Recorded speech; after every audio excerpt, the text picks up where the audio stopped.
Olá pessoal, eu sou o professor Pedro e eu vou falar um pouquinho aqui a respeito de cinemática para vocês. Como que funciona isso? Bom, cinemática é basicamente o estudo do movimento. Então, como as coisas funcionam quando elas estão em movimento ou não. E aí depende de alguma coisa. Depende do quê? E aí você tem que decorar essa palavrinha mágica aqui na física, que tudo depende disso aqui na cinemática. Deixa eu colocar aqui para vocês. Cadê? Depende do referencial. Essa aqui é uma palavrinha mágica que a gente tem que guardar. Porque tudo vai depender do que? De quem está observando, de como aquele fenômeno é e de como ele se localiza no espaço. Então, tudo depende de quem? Do referencial. Então, na física, na cinemática, que é o estudo do movimento, dependemos dessa palavrinha aqui. E como isso funciona? Bom, vamos pensar em duas situações como referencial aqui do nosso objeto. Você pode pensar o seguinte: um objeto muito pequenininho e um objeto grande.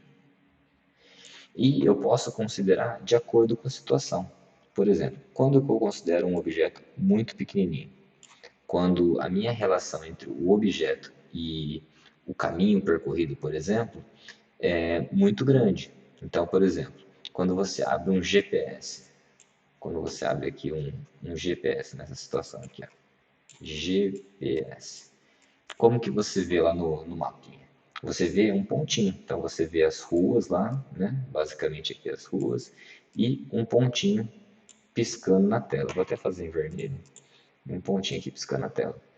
Esse pontinho representa você. Por que que ele não desenha o carrinho do jeito que ele é? Porque não precisa. Porque em relação à pista, né, à estrada que você está percorrendo aqui, o carro se torna algo muito pequeno.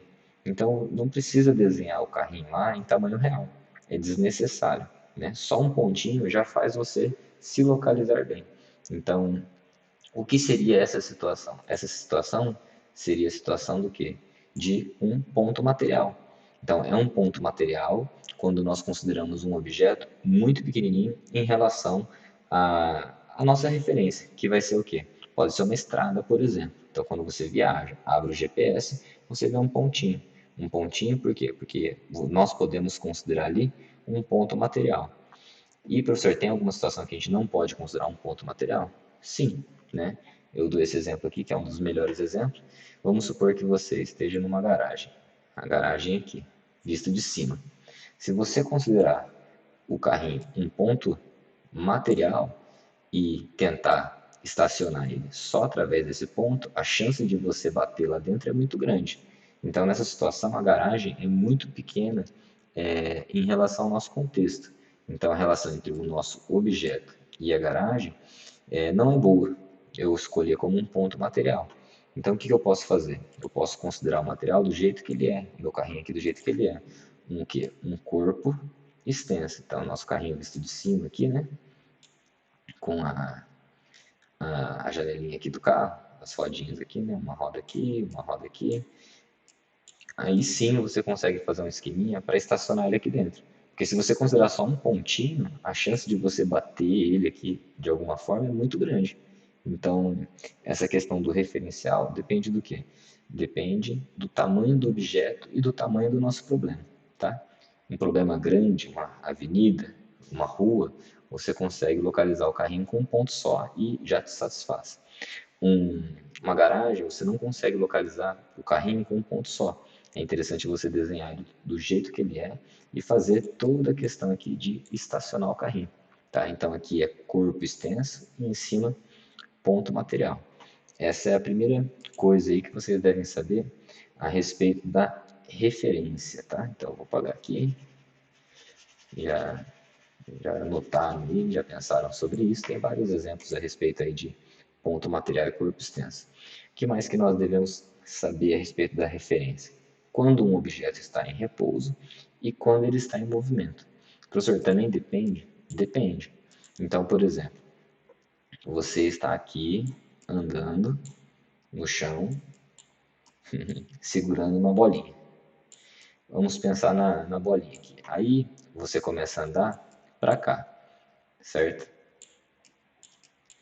Com a bolinha na mão.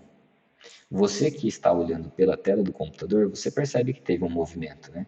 Então, nós que estamos olhando aqui, vimos, conseguimos imaginar o que que essa bolinha sai dali e vem para cá em linha reta, certo? Então, para a gente que está aí assistindo, houve movimento. Então, essa bolinha, em relação a nós que estamos assistindo aí, tem movimento.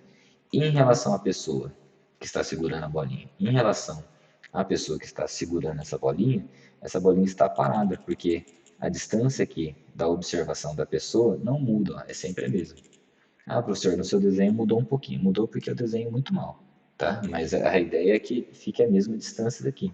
Então, para quem está olhando a bolinha, essa bolinha acompanhou o movimento. Então, é como se ela estivesse parada, tá?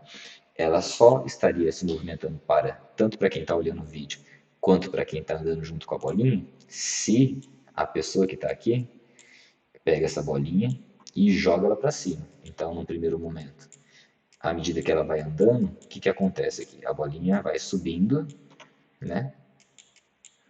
A bolinha vai subindo aqui, mais alto.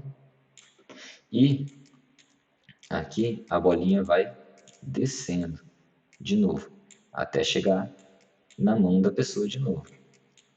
Tá aqui, ó. Até chegar na mão da pessoa. Agora vamos pensar o seguinte. Nesse caso aqui, para quem está olhando pelo computador, vê que ela está em movimento em relação a nós, que estamos assistindo. Ela está em repouso em relação à pessoa que está com a bolinha na mão, porque não tem movimento relativo entre os dois objetos. Agora vamos olhar aqui. Aqui, nesse caso, está em movimento em relação a nós que estamos vendo pelo vídeo e também em relação à pessoa, porque no primeiro instante está aqui, no segundo instante está aqui, no terceiro instante está aqui. Então ela olha e percebe um movimento de novo, né? Um começo de movimento, depois um finalzinho do movimento aqui, tá? E esse mesmo exemplo já é bom para ensinar sobre trajetória. O que é trajetória? Trajetória é o caminho. Então, em relação a nós que estamos assistindo, qual que é a trajetória da primeira situação? A trajetória é o quê? Linha reta, ó, em relação a nós que estamos assistindo. E esse segundo caso, onde a pessoa vai andando e jogando a bolinha para cima. Bom, a trajetória aqui, ó, pode ver, deixa eu tentar fazer aqui melhorzinho, que é uma curvinha aqui, né, ó. É uma curva, tá vendo? Ela sobe e depois desce, para quem está olhando pelo computador, tá? E a trajetória para quem está olhando a bolinha daqui. Para quem está olhando a bolinha, se você segurar a bolinha e jogar ela para cima, você só vai ver o quê? Você vai ver ela subindo e descendo em linha reta. Para quem olha pelo computador, vê a curva. Para quem olha de frente com a bolinha, vê ela subindo e descendo. Então, esses são os conceitos básicos aí dessa questão de movimento, trajetória e tudo mais. Espero ter ajudado um pouquinho aí e até um próximo vídeo, onde eu for fazer alguns exercícios e explicar mais algumas coisinhas interessantes.